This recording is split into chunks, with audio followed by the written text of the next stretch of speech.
आई बंगाल से बास्टनी के चाल हो आई बंगाल से बास्टनी के चाल हो कमर हिला के तहरत बवाल हो देखो एक गोरे गोरे गाल हो आदि के पताओ आदि केस्टा के माल हो आदि के पताओ आदि केस्टा के माल हो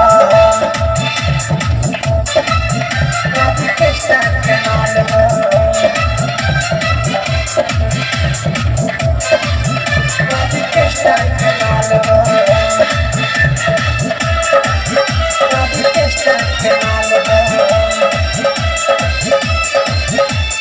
लूटा बरतिया हो तुम जहाया के रतिया हो देखो न अपन देखावे घूम के झोली के पटिया हो लूटा बरतिया हो तुम जहाया के रतिया हो देखो न अपन देखावे घूम के झोली के पटिया हो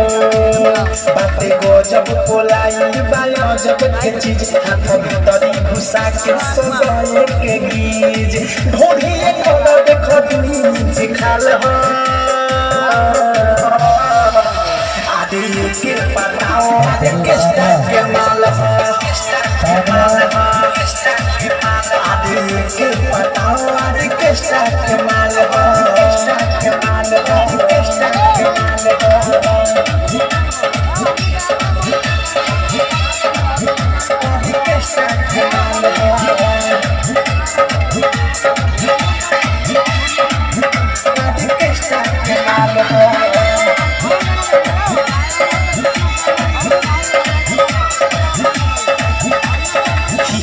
रसीली हो सब के जल्दी न मिली हो